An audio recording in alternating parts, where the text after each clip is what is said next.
우리나라는 오래전부터 논농사를 중심으로 살던 민족이었습니다. 산이 많고 평야가 매우 적음에도 불구하고 고 틈바구니를 비집고 논에 벼를 심었고 논농사 중심으로 살아왔습니다. 논이 넓은 들판에 자리 잡고 있으면야 무슨 문제가 있겠습니까만 산중턱에 자리 잡은 논들도 있었습니다. 천수답이라고 보통 말을 하죠. 사전적인 의미는 이렇습니다. 물의 근원이 전혀 없어 빗물에 의지하여 경작하는 논이라고 되어 있습니다. 물을 끌어댈 수가 없죠. 그러다 보니 하늘에서 내리는 빗물로만 농사를 지어야 되니 하늘천, 물수, 논답자 해서 천수답이라고 했던 것입니다. 천수답과 똑같은 말들이 있는데 봉답, 봉천답 이런 말들입니다. 공통적으로 들어가는 단어가 하나 있는데 봉자입니다. 봉자. 이 봉자는 받들 봉자입니다. 하늘을 받들면서 하늘에서 비를 쏟아 부어 내려 주셔야만 농사를 지을 수 있다. 그런 의미를 담고 있으니 이 천수답을 하늘바라기 논이라고도 부르게 되는 것입니다. 천수답은 순우리말로 천둥지기라고도 했습니다. 이 말은 우르릉 쾅쾅 천둥 소리가 들리면 비가 온다는 말이니까 농부는 비를 몰고 오는 천둥 소리를 기다리는 존재들이라는 의미를 담고 있습니다. 그러니 천둥지기일 수밖에 없었다는 말이죠. 우리 옛말에 이런 말도 있었습니다. 이 세상에서 제일 좋은 냄새는 석 달 가뭄 끝에 하늘에서 떨어지는 빗방울이 흙먼지를 적실 때 나는 냄새다. 석 달 가뭄이 들었고 농작물들이 타들어가는 것을 보면서 이 농부의 속마음은 얼마나 더 바짝바짝 타들어가겠습니까? 이때 어디선가 천둥 소리가 들리는가 싶더니 하늘에서 비가 쏟아지기 시작을 하는 것입니다. 비가 처음에 쏟아질 때는 메마른 대지 위에 완전히 흙먼지만 풀풀 날리는 곳에 비가 툭 떨어지면 흙먼지가 이렇게 푹 날리게 되어 있습니다. 그때 나는 고냄새, 그 냄새가 최고의 냄새라고, 제일 좋은 냄새라고 선조들이 말을 했다는 것이죠. 겪어본 사람만이 알 수 있는 냄새입니다. 그러다 보니 오랜 가뭄 끝에 내리는 비를 일컬어서 우리 선조들은 단비라고도 했고 약비라고도 했습니다. 그래서 비 온다 이렇게 말하지 않고 비 오신다라고 하면서 비에게 최고의 존경을 표하기도 했던가 봅니다. 얼마나 그리운 비였으면 그런 표현을 했겠는가 싶죠. 오늘은 비 이야기입니다. 마침 제가 오늘 비 이야기를 가지고 설교한다 했더니 오늘 저녁부터 비가 내리고 한 사흘 정도 비가 오신다고 그러더라고요. 참 하나님의 타이밍도 기가 막히다 하는 생각이 듭니다. 두 주제로 말씀을 받도록 하겠습니다. 첫 번째, 적당한 때에 하나님이 하십니다. 우리나라는 사계절이 아주 뚜렷한 나라입니다. 겨울이 되면 내리던 냇물도 강물도 다 얼어붙고 천지사방에 눈으로 완전히 덮입니다. 그런데 봄이 되고 날씨가 따뜻해지면 얼음도 녹고 그리고 눈도 녹고 그렇게 흘러내리는 물로 이제 농사를 짓기 시작을 하는 것입니다. 그리고 한여름이 되면 장마 기간이 되어서 엄청나게 많은 비가 내립니다만 거기에 모내기도 하면서 농사를 지어가게 되는 것이죠. 그리고 가을이 되면 비가 잠깐 멈추고 햇살이 쏟아지면서 곡물들을 익어갑니다. 그렇게 농사를 짓는 사계절이 뚜렷한 나라가 우리나라였습니다. 그런데 이스라엘은 전혀 그렇지가 않았습니다. 사계절이 뚜렷한 나라가 아니었습니다. 건기와 우기로 절대적으로 나뉘어지는 나라가 이스라엘이었다고 하는 것이죠. 건기 6개월, 우기 6개월이었습니다. 5월부터 10월까지가 그들의 건기였습니다. 거의 비가 내리지 않았습니다. 고운 건조한 날씨가 계속 이어지게 되는 것입니다. 이에 반해 11월부터 4월까지를 그 6개월을 우기라고 했습니다. 그렇다고 해서 6개월 내내 비가 쏟아지면 못 살죠. 오다가 안 오다가 오다가 안 오다가 하긴 합니다만 12월부터 2월까지 집중호우가 쏟아지는 기간이었습니다. 그 내용이 14절 말씀인데 여호와께서 너희의 땅에 이른 비 늦은 비를 적당한 때에 내리시리니 너희가 곡식과 포도주와 기름을 얻을 것이요. 이른 비와 늦은 비라고 하는 단어가 여기 등장을 합니다. 이게 어떤 비냐 하면 우기가 시작되는 11월에 내리는 비를 이른 비라 했고요. 그리고 우기가 끝나는 4월에 내리는 비를 늦은 비라고 그들은 말을 했던 것입니다. 11월에 비가 내려야만 메마른 땅을 포슬포슬 만들어 놓고 거기다가 씨앗을 심어야만 농사를 시작할 수 있습니다. 그리고 4월에 내리는 늦은 비가 내려야만 마지막 수확 직전에 그들의 성장을 도울 수가 있었다고 하는 것입니다. 그러니 이른 비와 늦은 비가 적당하게 내려주기만 하면 풍년은 보장되는 것이다. 이스라엘 백성들은 이 진리를 알고 있었던 것입니다. 그런데 여기서 중요한 것은 이른 비와 늦은 비를 내려주시는 주체가 누구다? 여호와 하나님이다. 여호와 하나님께서 이른 비와 늦은 비를 적당하게 내려주셔야만 곡물을 얻을 수가 있는 것이다. 수확을 할 수가 있는 것이다. 풍년이 보장되는 것이다. 성경은 이렇게 말씀하고 있다는 것입니다. 그런데 수천 년 전 이스라엘 백성들이 농사를 지어야만 하는 그 땅도 천수답이었던 것은 분명해 보입니다. 수리시설이 제대로 갖추어져 있지 않던 시대 아니겠습니까? 그러니 천둥지기에 심정이 뛰어서 천둥 소리를 기대하면서 그들은 살았을 것이고요, 하늘만 바라면서 하늘바라기 인생으로 그들은 살았겠다 싶죠.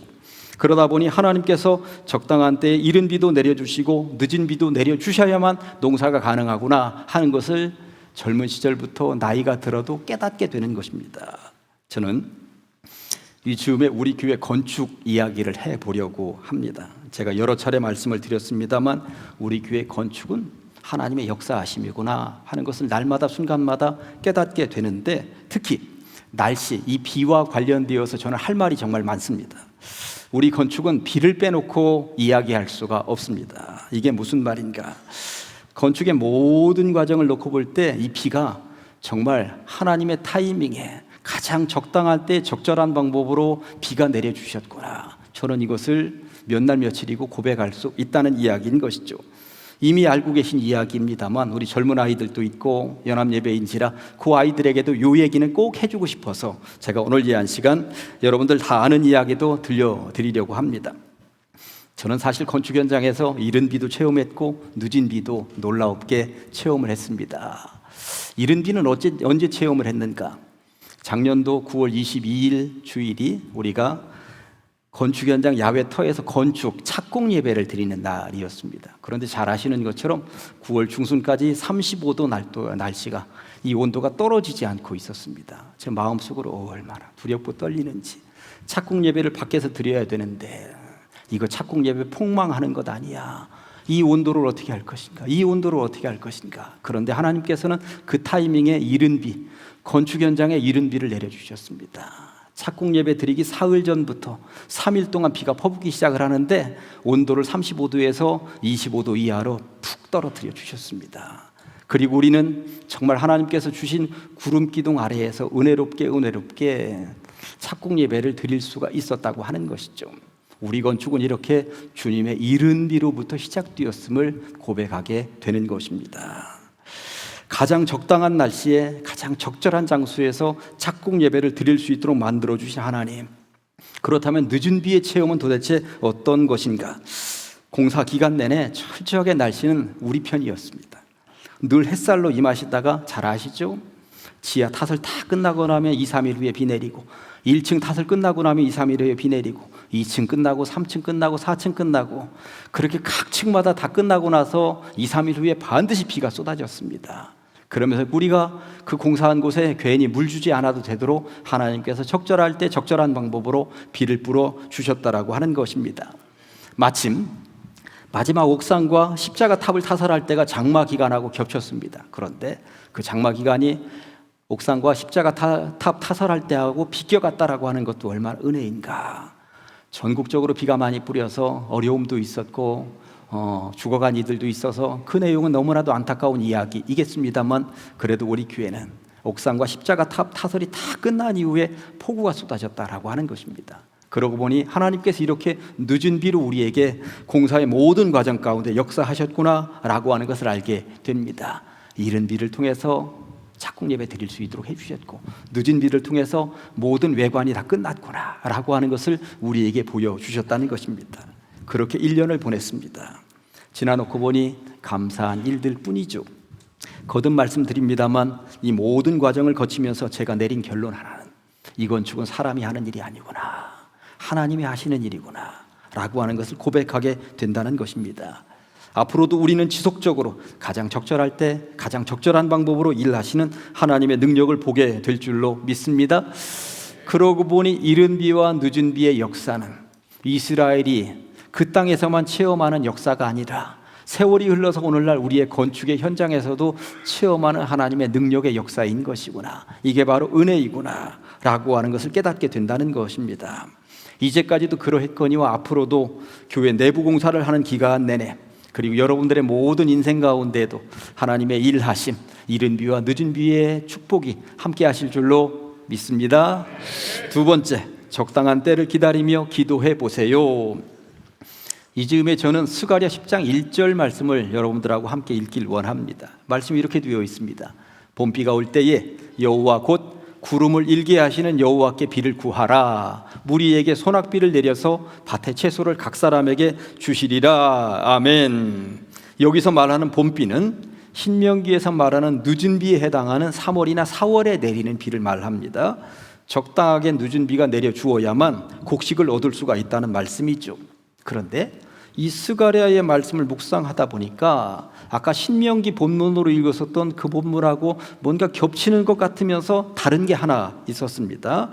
신명기 때는 때가 되면 적당한 때에 이른 비와 늦은 비를 조건 없이 알아서 내려주시겠다고 말씀을 하셨었는데, 스가랴에서는 그 비를 그냥은 주시지 않겠다는 것입니다. 어떻게 주시겠다? 기도하면 주시겠다는 것입니다. 때가 되면 당연히 내리는 비인 줄 알았는데 아니었습니다. 구하면 주시겠다고 주님이 말씀하고 계신 것이죠. 왜 그럴까요? 사람들이 고마움을 모르는 거야. 때가 되면 봄이 오는 줄 알고, 때가 되면 비가 내리는 줄 알고, 때가 되면 그냥 자동적으로 곡물이 자라는 줄 알고, 때가 되면 거두는 줄 알고, 그냥 당연한 줄 알고 그냥 받더라는 것입니다. 그러다 보니 하나님께서 스가랴 선지자를 통해서 말씀하시는 게 무엇입니까? 나는 내 일을 할 테니 너희들도 그냥 받지 말아라. 어떻게 받아라? 기도하고 받아라. 감사하면서 받아라. 하나님의 능력을 인정하면서 받아라. 주님은 이런 말씀을 하고 계신 것입니다. 이런 예를 한번 들어볼까요? 남유다 백성들이 범죄했고 바벨론의 나라가 무너졌고 바벨론의 포로로 잡혀가게 됩니다. 그런데 다 멸망당한 것 같지만 이 백성들에게 소망이 하나 있었으니 예레미야 선지자를 통해서 주신 약속, 70년 후에는 돌아온다 라고 하는 것이었습니다. 예레미야 29장 10절 말씀을 보았더니 여호와께서 이와 같이 말씀하시니라. 바벨론에서 70년이 차면 내가 너희를 돌보고 나의 선한 말을 너희에게 성취하여 너희를 이곳으로 다시 돌아오게 할 것이다. 이 약속이 주어졌는데 대부분의 포로로 잡혀가 있는 백성들이 이 말씀을 모르고 있었어요.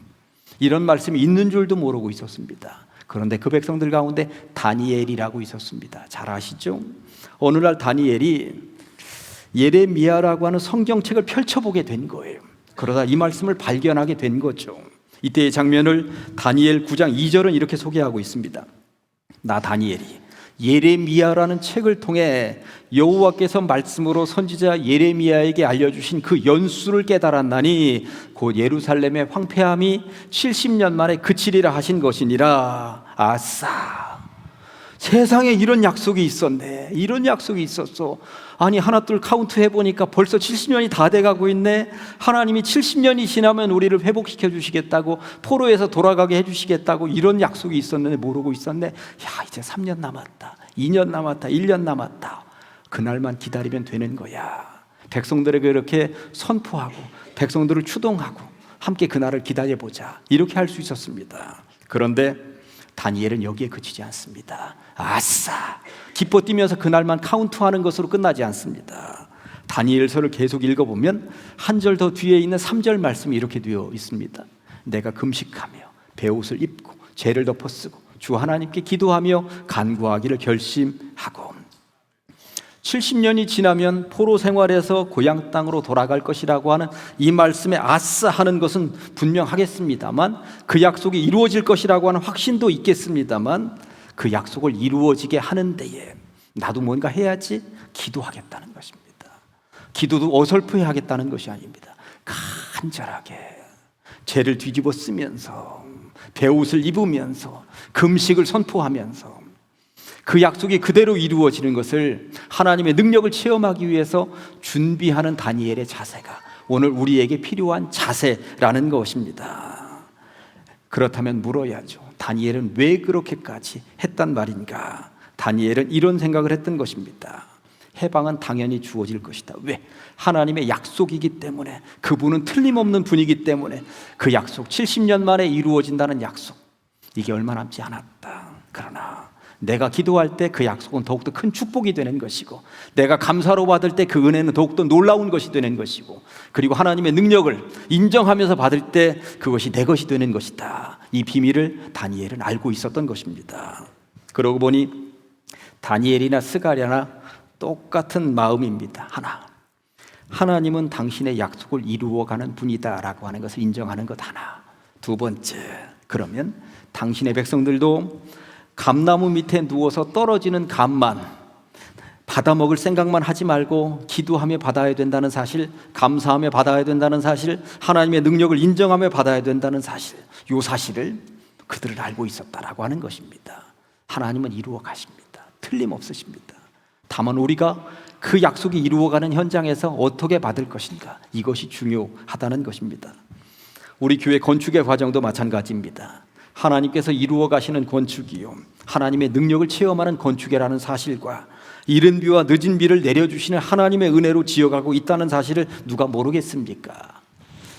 그러나 기도함으로 받을 때 그 은혜가 더하는 것이고, 감사함으로 받을 때 그 축복이 더하는 것이고, 하나님의 능력을 인정하면서 받을 때 그것이 최고의 복이라고 하는 사실을, 그걸 놓치고 있다면 우리는 반토막밖에 안 된다는 사실입니다. 이제 말씀 정리해 봅니다.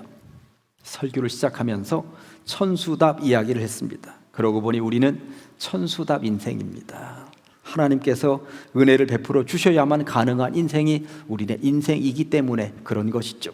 지나놓고 보니 천수답 인생에 불과한 인생들이 여기까지 왔어요. 어떻게 가능했던 것일까요? 하나님께서 때에 맞춰 적당하게 이른 비와 늦은 비의 은혜를 주셨기 때문에 가능한 인생이었습니다. 그런 인생들에게 하나님께서 말씀하십니다. 너희도 좀 보태라고, 기도를 보태라고, 감사를 보태라고, 하나님의 능력을 인정하는 것을 보태라고, 그런 기본적인 예의는 좀 지켜야 되지 않겠느냐고 말씀하고 계신 것입니다. 오늘 예배를 시작하면서 찬양단이 부른 찬양들 다 좋았습니다만 세 번째 찬양이 오늘 설교하고 아주 딱 맞아 떨어지더라고요. 주님의 시간에 그의 뜻 이루어지리 기다려. 하루하루 살 동안 주님 인도하시니 주 뜻 이룰 때까지 기다려. 그때를 그의 뜻 이루어지리 기다려. 주의 뜻 이루어질 때 우리들의 모든 것 아름답게 변하리 기다려. 저는 설교 준비를 하면서 이 주님의 시간에라고 하는 찬양을 묵상하면서 여기까지 왔는데, 그 찬양이 이렇게 불려지는 것 보면서 얼마나 제가 울컥하는지. 설교 제목이 적당한 때입니다만 가장 적당한 때는 언제입니까? 하나님의 시간과 일치할 때입니다. 그 시간이 바로 우리에게는 가장 적당한 때일 것이며 모든 것이 아름답게 변하는 때인 줄로 믿습니다. 사랑하는 가장제일교회 성도 여러분, 부디 비옵기는 천수답 논처럼 살아볼 일입니다. 늘 하늘을 바라며 하늘 바라기로 축복의 비를 몰고 오는 천둥 소리를 기대하면서 천둥지기로 살아보면 얼마나 좋을까요? 그렇게 기대하며 기도와 감사로 살아가는 여러분들 모두에게 하늘 아버지의 아름다운 은혜와 크고 놀라운 축복이 차고 넘치기를 주님의 이름으로 간절히 축원합니다.